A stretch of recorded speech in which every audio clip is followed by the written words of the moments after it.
So picture this, the year is 1998, Metal Gear Solid just released, you've beaten the game and you've fallen in love with it. The composition of these cutscenes, outstanding voice acting, revolutionary stealth gameplay, countless innovative mechanics, timeless score, and an unforgettable narrative, captivating the hearts of millions makes Metal Gear Solid 1 one of the most celebrated games of all time. Fast forward 2 years later and Konami debuts Metal Gear Solid 2 with a reveal trailer starting the marketing campaign for one of the most anticipated sequels ever. Everyone fell in love with Solid Snake, Meryl, Liquid, and the world of Metal Gear Solid. Fans were all excited for what was next and speculated where Kojima and Fukushima would take the story. And when fans weren't thinking about the narrative, they were blown away with the graphical leap from PS1 to PS2. The 5th to 6th generation of consoles were one of the last times we saw an enormous technological leap between generations. I don't think I have to explain why going from this to this was a big deal. Fast forward to November 2001, MGS2 was finally released, and Kojima, Fukushima, some of the writers, and Konami's leadership were the only ones aware of the bombshell they were dropping.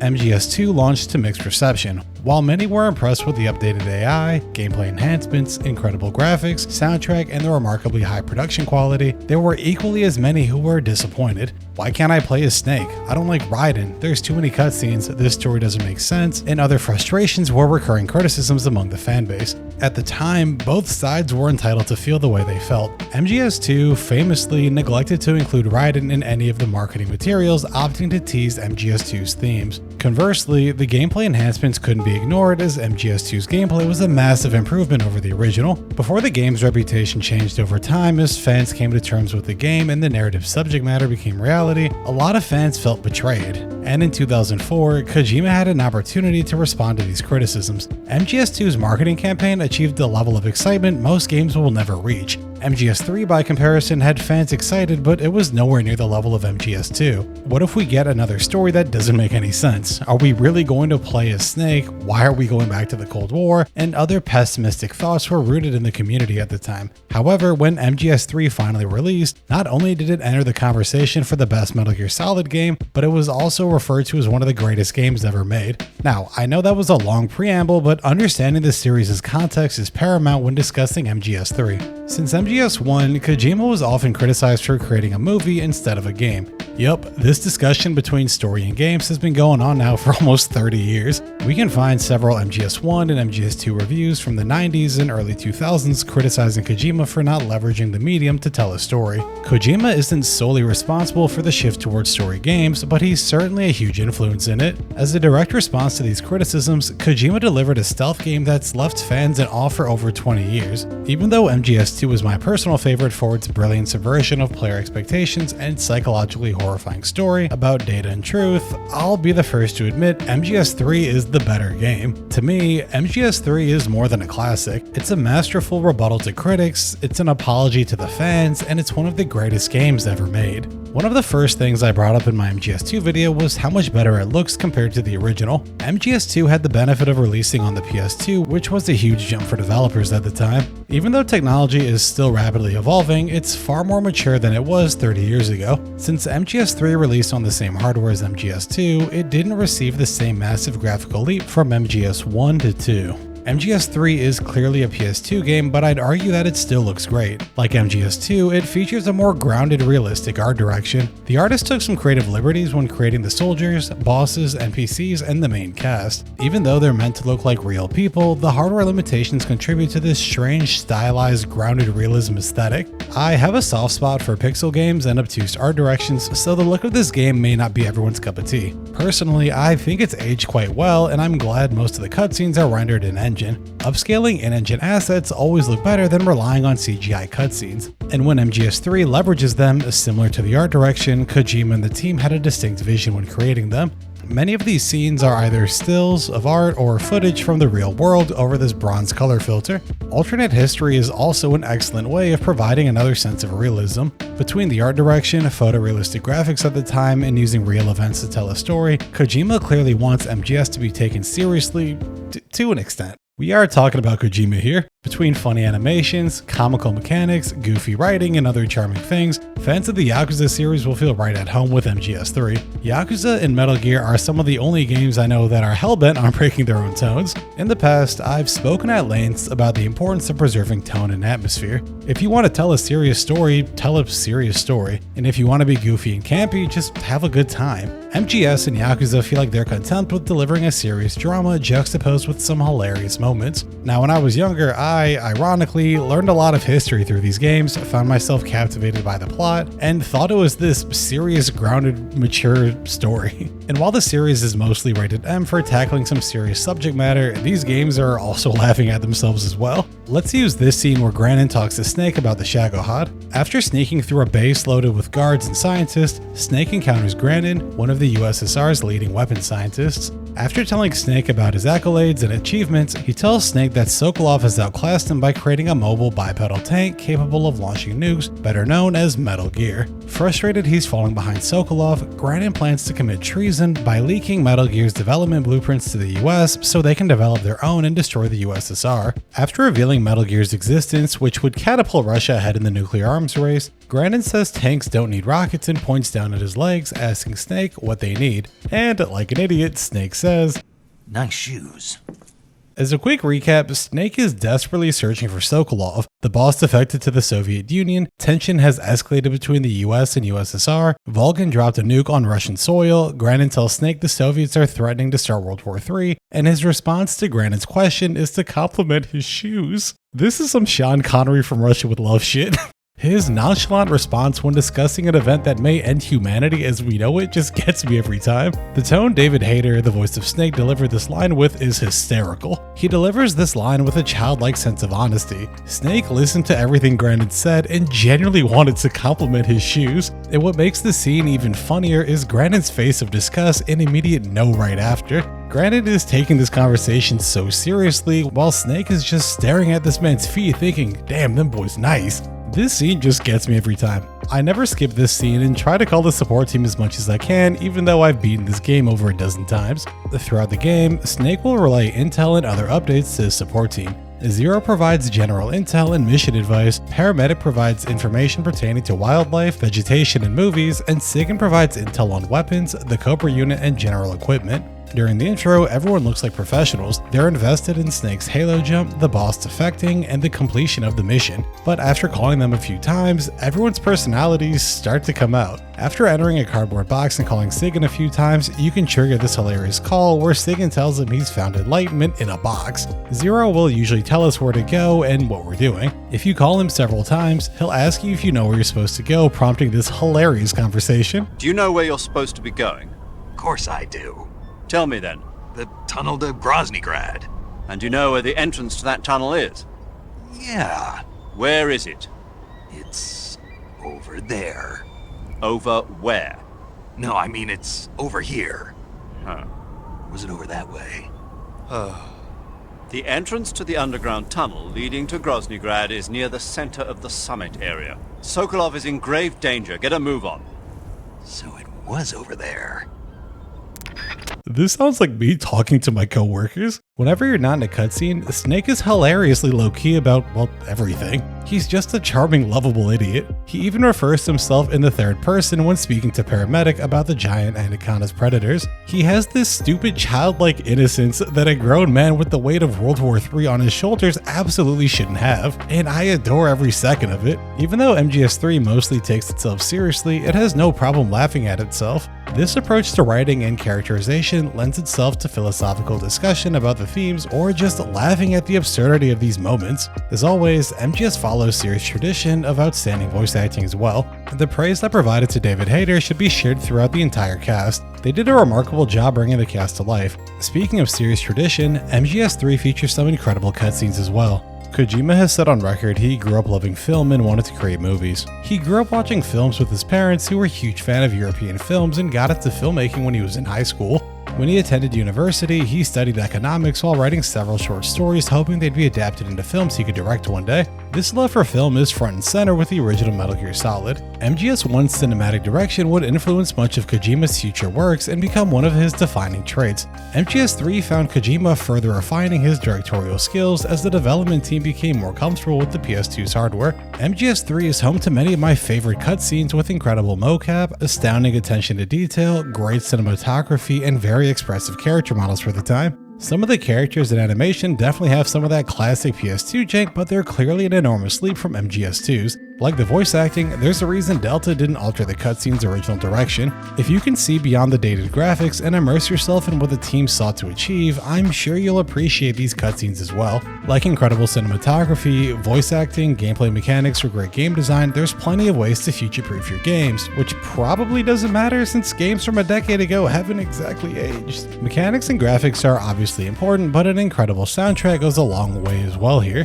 MGS3's soundtrack has been praised to hell and back for 21 years and counting. Whether it's Cynthia Harrell's iconic Snake Eater performance, the numerous Caution, Evasion, and Alert tracks, or the several boss battle themes replicating motifs from the iconic James Bond theme, Harry Gregson Williams and Norihiko Hibino composed a legendary espionage soundtrack. I also adore how the music's tempo changes based on whether you're discovered. When you aren't discovered, the music is slow and smooth, emulating what stealth probably sounds like. The music can feel like it's crawling as it moves with a very slow and gradual tempo until you're discovered. After you're found, the music crescendos as the player enters fight or flight. The soundtrack contributes to this sense of immersion since it feels like it's almost playing beside us. There are several tracks that feel like they're sneaking with us when we're quiet and fighting with us during boss battles. In my opinion, MGS3's soundtrack is genuinely transformative. Without it, I don't know if MGS3 is, well, MGS3. Before moving on from the soundtrack, everyone needs to listen to Snake Eater, The Fury, Take It on the Shagohod, and Don't Be Afraid, my personal favorite.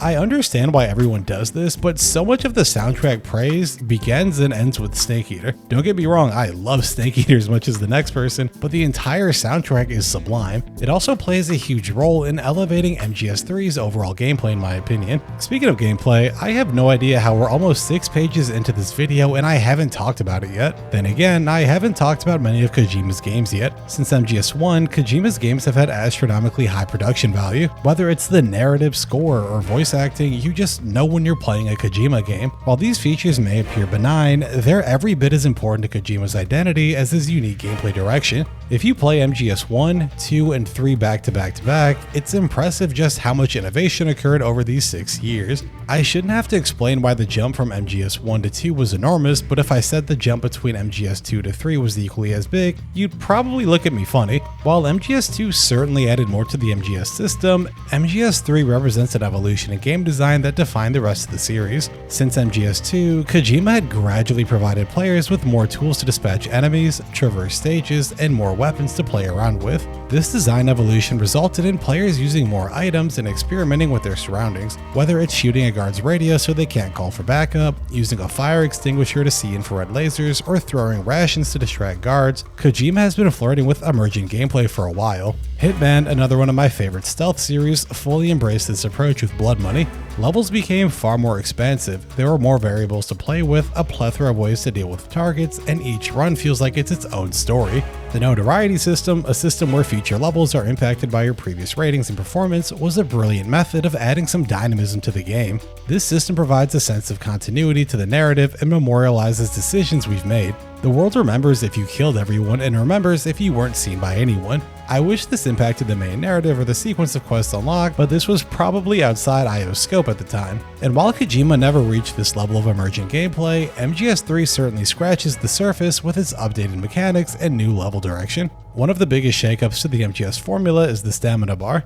The stamina bar, this tiny bar below your health bar, shows how much stamina you have left. Shocking, I know. I'm pretty sure you'll probably die to it if it drops to 0. Thinking about it now, I have no idea what happens when you lose all your stamina. This bar will slowly drain as you do pretty much anything. To replenish this bar, Snake has to eat. Food can be found in enemy bases or hideouts, but your best source for food is to follow our ancestors' hunter-gathering footsteps. If it's alive and moving, it can be eaten or used for other things. Certain animals can also fight back, so make sure you're ready when hunting them. If you aren't prepared, you'll probably get injured and open the survival viewer menu to heal yourself. I don't think I have to explain how healing yourself works, but medical resources like splints, antidote, medicine, ointments, and bandages will have to be procured from the environment or enemies. Even though food and medical supplies are plentiful, if you get into a ton of gunfights, get a leech while swimming, or wear the fierce spider camo, your resources may be strained. When I was climbing up the mountains on this run, I was starting to run low on Mark 22 rounds and had to improvise. I was holding up soldiers looking for ammo and going through these huts looking for rounds before settling on just sneaking around people. Sure, it's probably just bad luck, but I can't remember ever having this problem in other MGS games.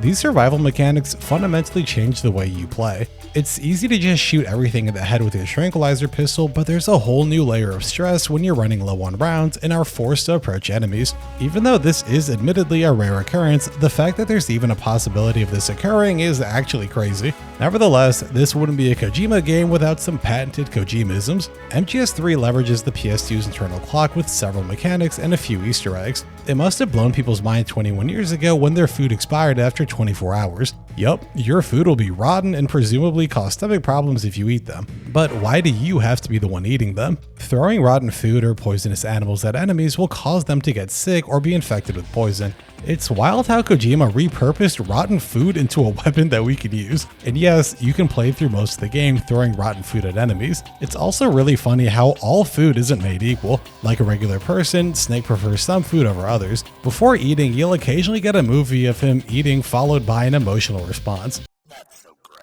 In addition to all these new mechanics, MGS3 provided Kojima with an opportunity to refine MGS's core combat. Now, we can easily move while aiming most weapons, guard AI has been improved, they can now be held up with unique pieces of dialogue, drop more than just dog tags, trees are climbable, bridges can be cut, Big Boss actually knows how to swim, and the environment is far more interactable. It's hard to predict whether this was Kojima's initial vision. Developers in the late 80s, 90s, and 2000s longed for more computing power. As a matter of fact, MGS3 was actually planned for the PS3 until Konami came knocking on Kojima's door. Allegedly, there was supposed to be several radio stations with developers singing, a weather system mirroring Russia's climate, a longer torture scene, and apparently a 2-week-long boss battle against the end, which thankfully was cut. Calling Kojima anything other than ambitious would be insulting. Knowing he probably sees this game as a compromise, even though it's an enormous jump from its predecessor and hailed as one of the greatest games ever made, is kind of baffling. Personally, I think the most underrated part of MGS3 has to be its level design.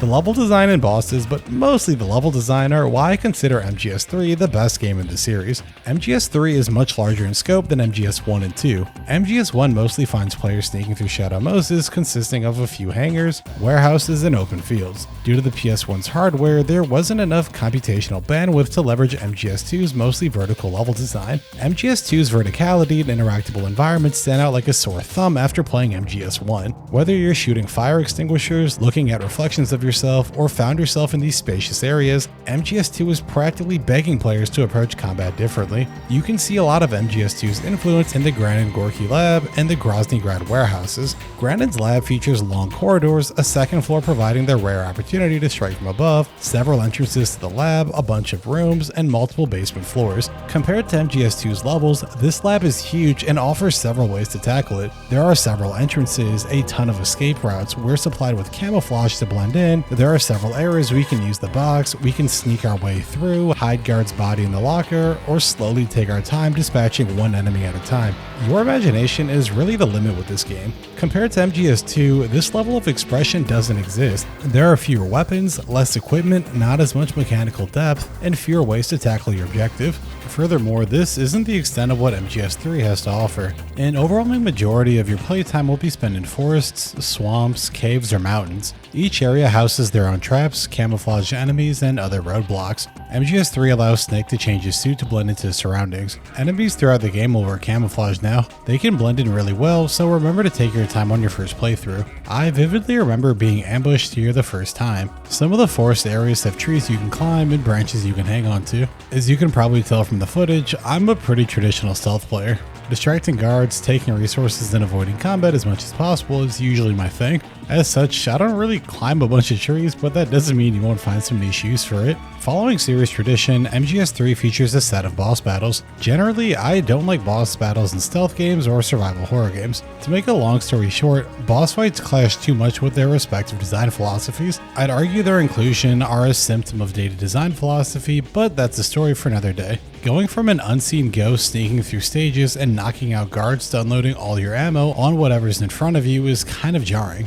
Nevertheless, MGS is one of my favorite franchises, so don't expect me to be objective. Now, to be fair to MGS, the series has a history of great bosses. They aren't all bullet sponges or attack the glowing part of the body. Many of them must be approached differently and have their own unique quirks to them. MGS3's bosses stand out because of how well they're designed to fit into MGS3's system and some of the Kojimisms as well. The Fear is this boss who can practically turn invisible and shoots poison arrows at you from trees, but his invisibility comes at a cost. Unlike other boss fights, the Fear's stamina will quickly erode when he's invisible. This forces him to constantly hunt animals and eat to replenish his stamina. Lastly, his boss arena is littered with traps, explosives, and other things that will kill you. As he jumps from tree to tree, you'll have to keep your eyes peeled on your surroundings if you want to survive. Additionally, you'll have to hunt for several animals and find medical supplies if you're hit a lot. In many ways, this fight is an oxymoron. This boss feels like a high-speed battle of attrition, which, in theory at least, has no business working as well as it does. Another one of my favorite boss fights in this game has to be the end. The end is this old man hailed as the father of modern sniping. If the Fear was a high-speed battle of attrition, the end is just attrition. Most of this boss fight finds you exploring several areas searching for him. The end can be shacked up in one of the several sniper spots in an area. Using a modified Mosin Nagant with tranquilizer rounds, he's content with patiently waiting for you. As someone who loves the concept of sniping, marking targets, blending into your environments, and battling with your wits, I adore this boss battle. This fight rewards strategy, your ability to investigate your surroundings, and patience in more ways than you'd expect. Although this is a very long fight, we all know who made this game. If you don't want to fight the end, you can famously snipe him before the fight or kill him by changing the internal clock on your system. Your biggest reward for doing this fight, and why I always fight him, is the Mosin Nagant. Each time you non-lethally take down a boss, they'll drop something unique. The Fear, for example, will drop his camouflage, allowing you to blend into everything at the cost of heavy stamina drain. Your incentive for persevering through the end's boss fight is his Mosin Nagant, a bolt-action rifle that deals a ton of stamina damage. If you're going for a non-lethal run, this thing is a game changer. I wish we had this earlier or automatically unlocked on New Game Plus if we non-lethally defeated the end. Then again, Kojima and the team were probably aware of how comically strong this thing is. When reflecting upon the refined stealth gameplay with survival mechanics, array of equipment begging to be experimented with, incredible boss fights, and open-ended level design in parallel, MGS3 has a very distinct flow its predecessors and arguably its sequels don't. It's this strange stealth, survival horror, and immersion gameplay hybrid. Each of these elements flow together surprisingly well, and they really just complement each other in ways you wouldn't expect. I think it's a testament to Kojima and the team's brilliance for seamlessly blending these design philosophies to create one of the most unique stealth games ever, and 2 decades later, there's still nothing like it. I can't stress how much of an anomaly this game is, and I'm excited for a new generation of fans to experience it without some of the baggage my generation dealt with. Yup, it's finally time to address the elephants in the room. Why am I using the original camera, and what the hell are these controls? The most challenging part about recommending Metal Gear Solid to anyone in 2025 are the camera and controls. These have plagued MGS 1, 2, 3, but 3 is really what broke the camel's back. Even though MGS 1 and 2 utilized the same dynamic fixed camera found in 3 removed the Soliton radar. The Soliton radar was a mini-map displaying the enemy's vision cones and which direction they were facing. This radar was implemented to offset the PS1's narrow field of view. I imagine it helped save resources as well, since 3D rendering was quite taxing at the time. The biggest issue with this radar was players spent more time watching and creating a strategy around it than identifying their surroundings or using the system mechanics. I wouldn't be shocked if most players on their first playthroughs hid behind corners to escape enemy pursuits instead of procuring information as intended.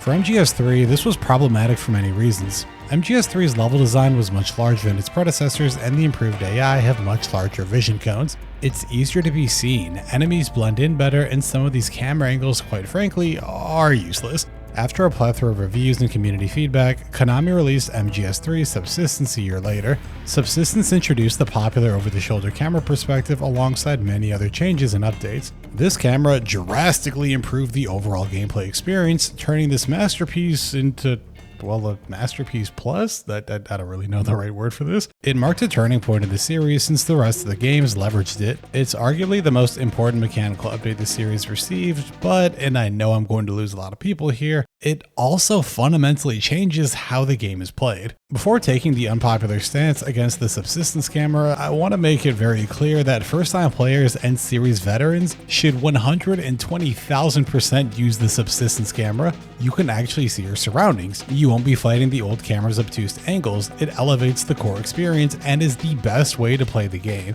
The only reason my opinion changed on this matter is because I decided to give the Snake Eater camera a chance. While I've played this game countless times with a Subsistence camera, I never actually beat it with the original camera and used this video as an opportunity to, well, actually try it.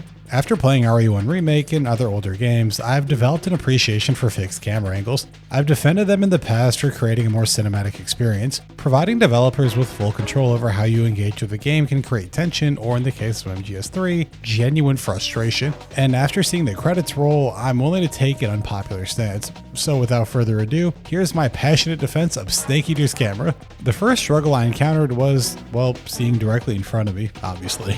I found myself constantly using the first-person camera to see what was ahead and was frequently discovered, so I had to go back to the drawing board. As alluded to earlier, the Soliton radar and the Subsistence camera by extension change the way you approach both games. Whether it's wall hacks at the top right-hand corner or peeking around corners with the camera, the way we approach these games are very, very different with them. When they're removed, you'll immediately feel distraught, but when one door closes, another door opens. When I was thinking of ways to see and gather information, I was greeted with equipment and mechanics that have been in the game since MGS1. Suddenly, I found myself using binoculars to scout ahead, leaning on walls to avoid enemy sight, and gathering information by peeking around corners with mechanics introduced in MGS2. And when I couldn't see enemies or get a good angle, the AP sensor detected them when they were nearby. I was also climbing up trees, hanging from branches, and doing everything I could to gather intel. And suddenly, MGS3 transformed into a tactical experience. If I didn't do these things, I'd probably get caught and die several times. The lack of vision forced me to take it slow, leverage mechanics that have been in the game since MGS1, create very deliberate approaches for enemies, and I found a new way to enjoy the game. This sense of bewilderment left me in shock. It might sound crazy, but Snake Eater's camera literally breathed new life into this 20-year-old game for me. This camera's limitations force us to leverage mechanics and equipment that are frankly obsolete with the Subsistence camera. Of all the times I played MGS3, this is the first time I actually used the binoculars, leaned around corners, used the AP sensor, and climbed trees with a purpose. Completing the game like this made me realize the Subsistence camera just is a different experience altogether. The simple addition of this trivializes a ton of equipment you'll be carrying and disincentivizes players from using several mechanics. Like, outside of hiding from enemies, when was the last time you played this game and peeked around a corner for information? The old camera is also really helpful with certain boss fights. While the pain in the end can be annoying at times, some of these camera angles feel like you're playing a movie. The Fury's fight transforms into this game of cat and mouse. You'll find yourself constantly repositioning, listening for his footsteps, and trying to sneak up on him. I'd argue the Fear takes best advantage of the old camera though. This camera allows players to see the trees he's jumping between and watch the floor for traps. It oddly feels more intuitive fighting him this way than with a Subsistence camera where you're kind of flailing around. And the final battle against the boss feels so much more grandiose with this perspective. The way the camera pans around her, the way she moves between cover, and how well she blends into the flowers sells the cinematic spectacle of the battle. Oddly enough, I've enjoyed playing with this camera so much that I decided to run through the first two games without the radar, and I'm having a good time, honestly. To reiterate, it feels like I'm playing a new game, even though I've been playing these games since like 2010. And despite all this praise, there's a reason I don't recommend it to newcomers. Like I said earlier, there are some downright nefarious camera angles throughout this game. What the hell happened in these buildings? You literally can't see anything. This feels even worse since being discovered can be a matter of death. Your first playthrough should be spent enjoying the story and mechanics rather than fighting with how the game controls. However, if you've played this game multiple times and want to try something new, I implore you to try Snake Eater's camera. It's going to feel weird at first, and you're going to need to get used to using your binoculars and scouting ahead and playing a little bit more tactically, but I'm not joking when I say it's a different experience in the best of ways. Okay, maybe not the best, but it's a different experience for sure. Since I mentioned controls, let's briefly discuss the other main issue with every MGS game before 4, the controls. Because I've discussed this topic at length over several videos, feel free to watch my Silent Hill 2 2001 and my remake/nostalgia bait video for additional context. I'll do a quick summary on the 6th generation of consoles. The 6th generation is frequently celebrated as the best generation of all time, and while this can be attributed to many things, the upgraded hardware and additional analog stick were absolute game changers for the time. When playing games from this generation, there's a very apparent shift between early and late generation titles. Early generation titles leverage more classic game design with fixed camera angles and fail to effectively leverage the additional analog stick. All of this would change, of course, with 2005's RE4 and several character action games, of course. RE4's DNA can still be felt 20 years later, with its camera perspective becoming the industry standard. What makes MGS3 so unique is that it released in 2005, which was the year before the PS3. Even though the games are fundamentally different, it shares many of the same controls from MGS2, meaning MGS3 controls like a game from 2001, and games from 2001 were designed around fixed camera angles, which felt especially dated with the Subsistence re-release. If you haven't played MGS3, shoutouts to y'all for still being here. The best way to articulate how awkward this game feels are with its aiming mechanics. The PS2 controller had pressure sensitive controls, and Kojima, well, he always thought outside the box. To aim, you lightly press the square button, and to shoot, you firmly press and release it. I've held this thought since I was a teen, and I hold it now as a fully grown adult. This shit is ass. If you're playing MGS3 on original hardware or emulating the game, it's going to feel awful. MGS3 features an auto aim as well, which is useless most of the time. If you're going for a no-kill run, headshots are the most efficient way to knock out guards without burning through your ammo or your suppressor. This forces you to aim in the first person by holding the R1 button down. Uh-oh, the guard walked behind cover and you don't want to shoot your bullet, but you press too hard, now what? On your first playthrough, this will feel rough and you're going to encounter this many times. I'm also not sure how to word this, so bear with me, but first person aiming feels like a step back from MGS2. MGS2's aiming felt like it didn't have a dead zone and it was easier to line up your shot. Something about it just felt more responsive. MGS3's first person aiming feels a bit clunkier and harder to hit your shots. And don't get me started on the abhorrent CQC controls. Whoever's idea it was to put slam, throw, choke, and throat slit all on one button needs to be locked up. Even by 2004 standards, this was abhorrent. Combine these awkward controls with the fixed camera angles in the original release, no way to crouch walk in a stealth game might I add, and a laundry list of menus, and you get a game that feels like someone's trying to make a milkshake with expired milk. Nevertheless, like my thoughts on Snake Eater's camera, you just have to give them a chance, or I have Stockholm Syndrome. I don't think it's a controversial thing to say that MGS's controls take some serious getting used to. You're going to get caught and die several times on your first playthrough because of them. However, after you get used to unequipping your weapon with right trigger, peeking around corners with the triggers, the idiosyncrasies of CQC, realizing that you don't need a crouch walk, and using the Subsistence camera, you'll be rewarded with one of the best stealth games out there. Yet, I can't stress enough that you need to give these controls a chance. Fortunately, Bluepoint and Konami had an opportunity to roleplay as the Patriots and rewrite history here.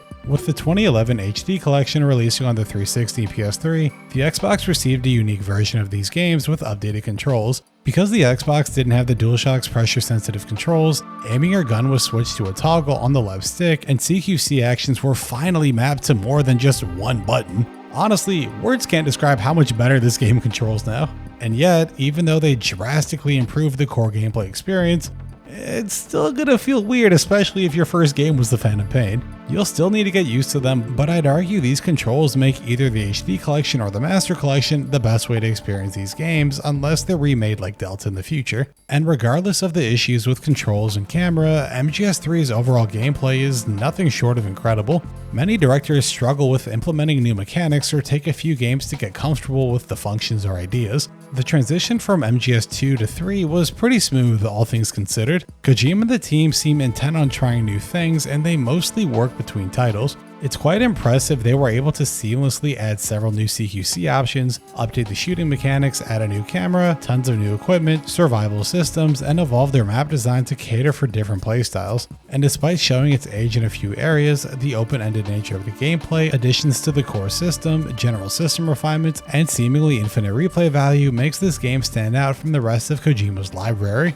Even after playing all the MGS games, MGS3 boldly stands in a tier above the rest, but this isn't even the main reason the game is beloved. The biggest praise MGS3 receives, especially compared to the rest of the series, is how incredible its story is. Unlike the other games in the franchise burdened with several decades of lore, MGS3 is, well, where everything started. All the team had to do was work towards a satisfying conclusion, putting future events in motion. Writing a narrative from this perspective is much easier than going out of your way to make sense of the past, which is an issue most long-running stories encounter. Non-linear storytelling is an inherently dangerous endeavor. Forcing viewers to commit to a long-term story can be tricky. The risk of your narrative not resonating with viewers and concerning yourself with past and/or future events is always a problem. The only things MGS3 needed to accomplish was introducing Big Boss, his personal motivations, Ocelot, the Patriots, and the Les Enfants Terribles project. Kojima and Fukushima probably realized this and decided to write one of my favorite Cold War espionage action thrillers.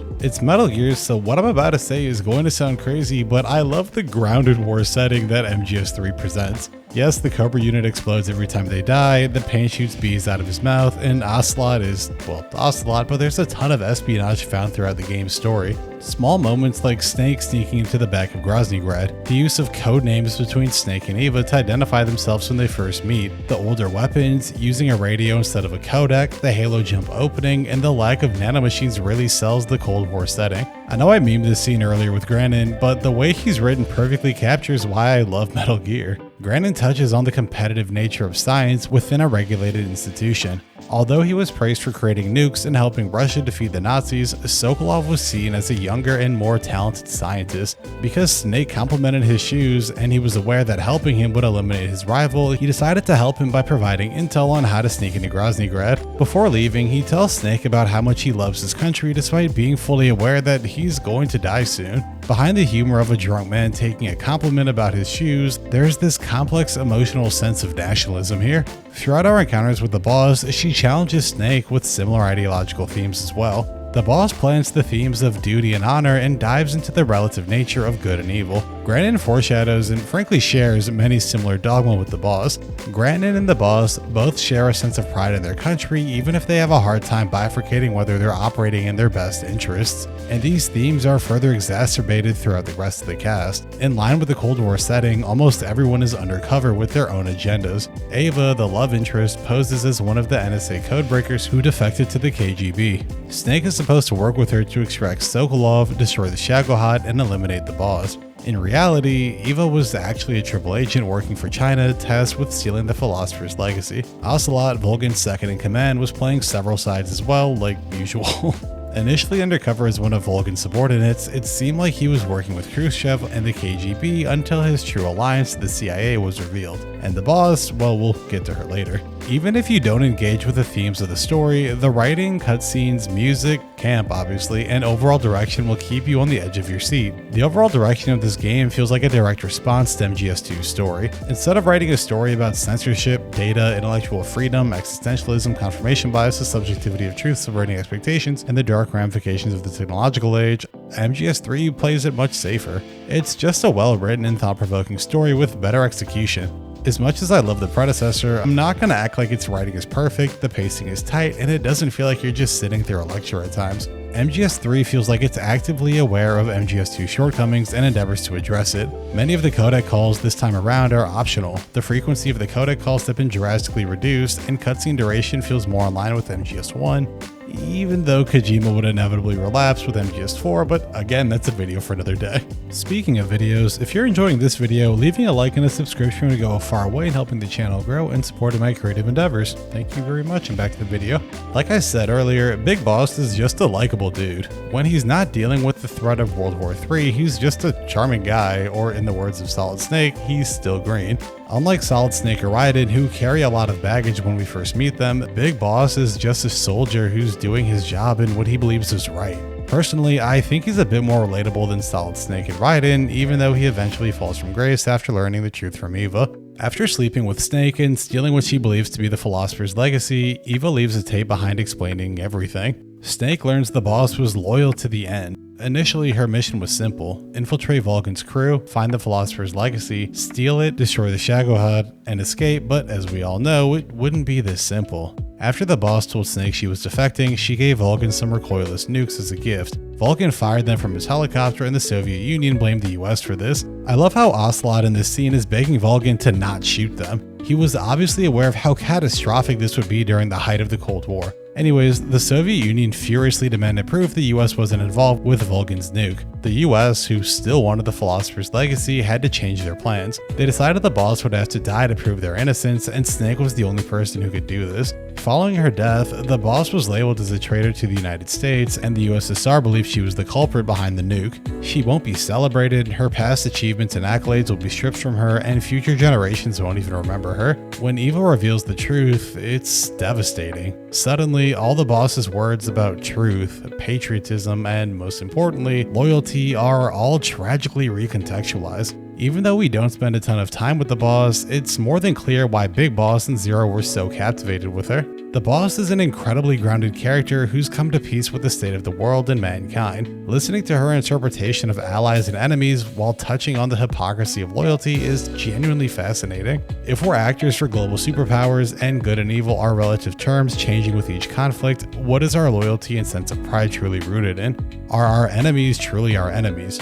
No, they're individuals with different perspectives, with soldiers tasked to carry out their wills, and yet, the boss understood her duty and where her sense of loyalty lies. Although the boss's mission was to die, there's plenty of ways to interpret her words. It's hard to bifurcate whether she's advocating for country loyalty since she died for the US, or is imploring Snake to take destiny into his own hands and do his own thing. The boss can easily be a cautionary tale about loyalty, but I think it's deeper than that. She's cognizant of her actions and has a distinct philosophy on the current geopolitical climate. It's my belief the boss is trying to teach Snake one last thing. The best way to teach adults is through delivering perspective. While lecturing an adult can feel patronizing and sometimes cognitively insulting, providing a worldview often yields a more profound resolution.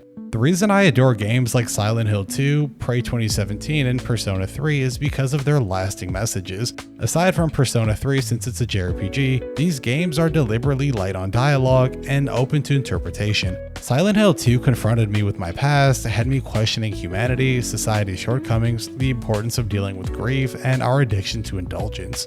Prey has a lot to say about human nature, what it means to be truly virtuous, and our hypocritical endeavors to correct others. And Persona 3 challenged my mortality, the cyclical nature of past and present, the dangers of growing up too fast, and learning to value life since we're all just passing by. Metal Gear Solid 3, like the rest of the games, can have a similar staying power if you're willing to engage with it. Listening to the boss's words and seeing her inevitable fate really puts into perspective how brilliant this character is. As I get older, and since humanity is hell-bent on repeating itself, her cautionary words about loyalty and duty feel more relevant with each passing day.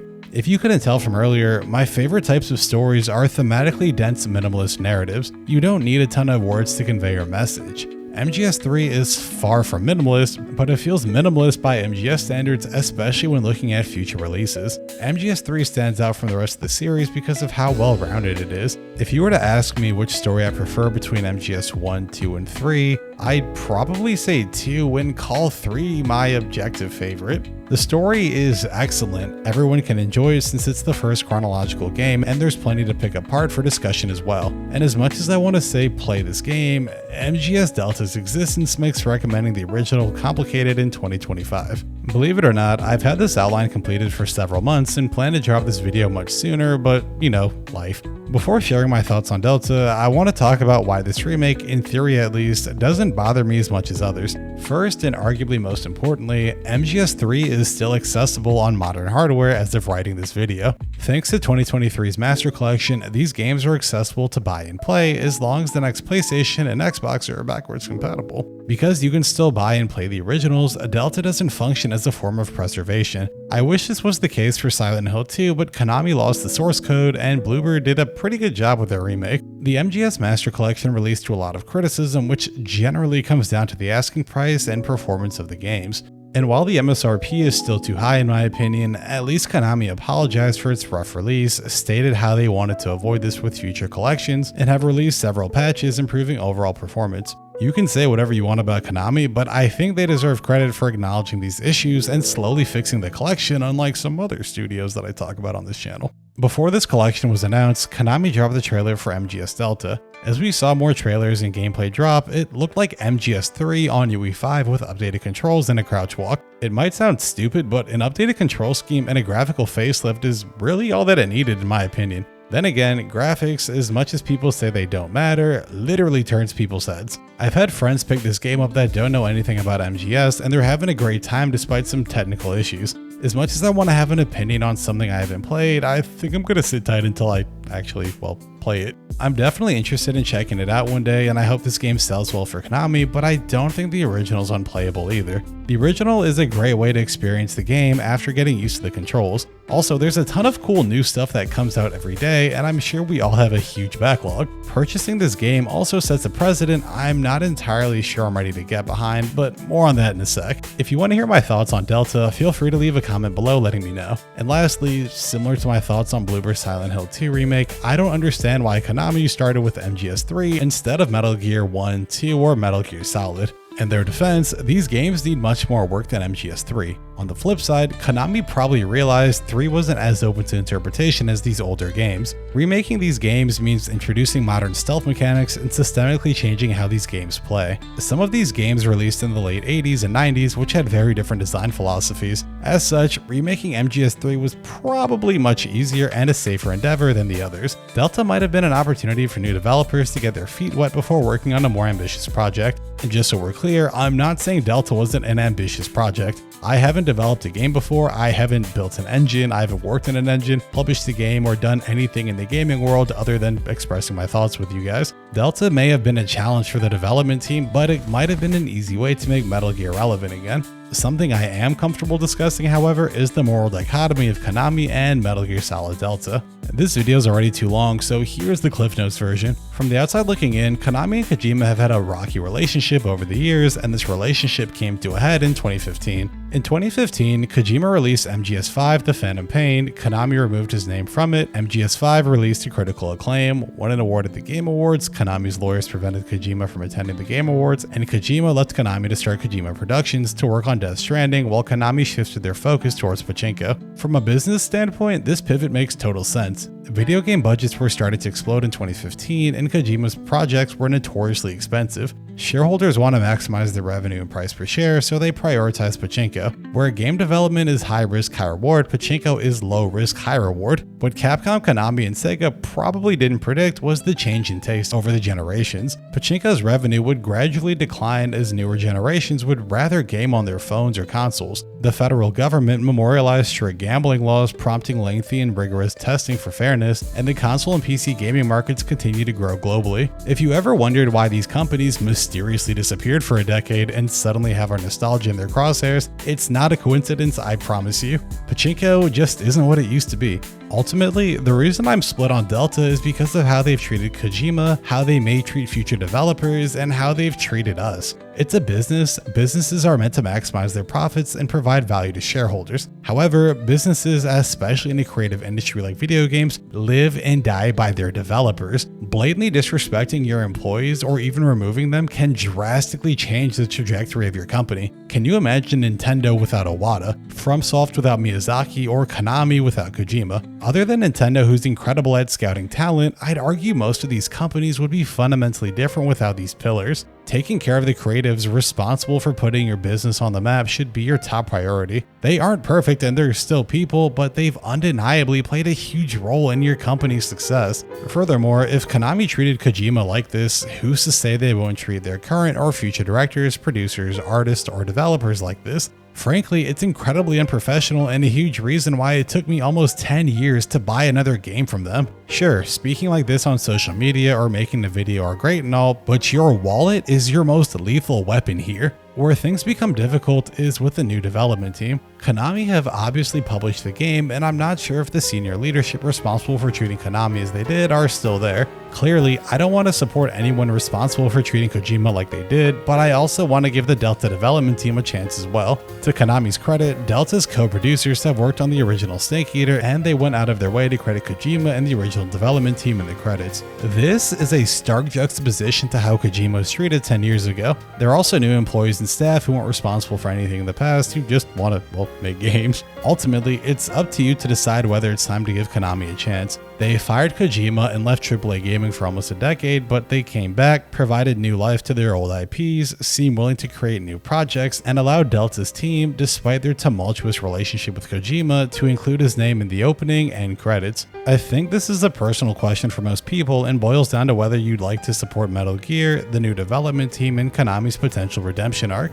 At the end of the day, Konami appears to be apologizing for its past by investing into its legacy IPs. Regardless of if you love or hate Delta, it's going to bring in a new generation of Metal Gear fans. Delta, at the end of the day, is MGS3, and MGS3 is great. It's a legendary stealth game that sits above the rest for all it accomplished. It was an excellent course correction from MGS2, laid the groundwork for the rest of the series, and probably has one of my favorite stories in gaming. It's a special game that means a lot to a lot of people, and whether you decide to check out the original or MGS Delta, rest assured that you're experiencing one of the greatest games ever made. Hey, thanks for making it to the end of the video, and I hope you enjoyed. Big shout out to the Domain Dwellers for supporting all my creative endeavors. Really appreciate all these people so much for letting me do what I do here, so I really appreciate that. And if you'd love to join this illustrious group of people, please consider supporting my efforts by becoming a channel member or subscribing on Twitch, where you'll receive early video access, a special Discord role, access to my scripts and outlines, emotes, and more. And as a friendly reminder, I do stream here now, so if you don't want to watch on Twitch, you can find all the past live streams and all my live streams here, and the past streams can be in the past live stream VOD. I know that was kind of confusing, but go to the playlist, past live stream VODs, if you want to go catch all the VODs, and I stream here as well. There you go, that makes better sense. Additionally, all the articles that I use can be found in the description below. So yeah, I wanted to have this video out sooner, but it turned into a much larger project than I was expecting. I don't know, whenever I'm done with the video, I never really know how things are going to turn out, so I hope that you guys enjoy this. So yeah, no, it's cool that the video is finally out, and I can talk about other Metal Gear stuff, other stealth games, because I definitely want to talk about Splinter Cell and Hitman, and maybe even some indie stealth games in the future, because I know that I haven't talked much about stealth, but I did make that MGS2 video back in the day, and one of my first videos too was the stealth game video, so I guess this was well warranted. And the other part too is I really wanted to kind of dive into the relationship and the nuance of supporting Konami, because even though I did buy Silent Hill 2 Remake, I was so excited that I just kind of picked up the game and I forgot about all the history with Konami and Kojima. So yeah, if I could change history and I couldn't have bought it, I don't think I would change that, because I did enjoy the remake. And I don't know, I think ultimately it's up to everybody to kind of figure out whether you want to bury the hatchet, move on, accept their apology, or if you just don't like Konami, I mean, that's perfectly reasonable, right? Kind of like I said in the video, it's, I don't know, when you disrespect the people that essentially create your company and create or contribute a big piece to your image, and you just kind of burn them, it just doesn't really leave a good, it just doesn't leave a good taste in your mouth, right? So before I get out of here, because this video definitely doesn't need to be any longer, a couple of questions before we close this out. Are you personally ready to give Konami another chance? Did you forget about this? If you didn't forget about it, is this your first time hearing about it? If you have played Delta, what do you think of it? I know that everybody's kind of getting burnt out on remakes and stuff like that, and complaining about photorealistic graphics, but I don't know, like, obviously, as you can tell from the video, I'm a huge fan of MGS3, so I'm definitely going to keep an eye out on Delta, and who knows, maybe I'll pick it up one day out, but I'm definitely going to grab it on sale, so I guess I will pick it up one day. But would you recommend picking it up right now? Which MGS do you want to see get the remake treatment next? Are you with me with Metal Gear Solid 1, or would you want to see a more recent game get touched up, maybe like, Portable Ops or Peace Walker, even though we already got a Peace Walker? You know what I mean? When do you think the Master Collection Volume 2 will drop? Would you like me to cover other MGS games in the future? What's your favorite MGS game? Was the Twin Snakes really that bad? And what other stealth franchises would you be interested in me covering? Thanks again for watching. Feel free to join the Discord if you want to talk, where I'm very active over there. Be sure to like and subscribe if you enjoyed the video, and I will check in with y'all in the next one. Thanks for watching.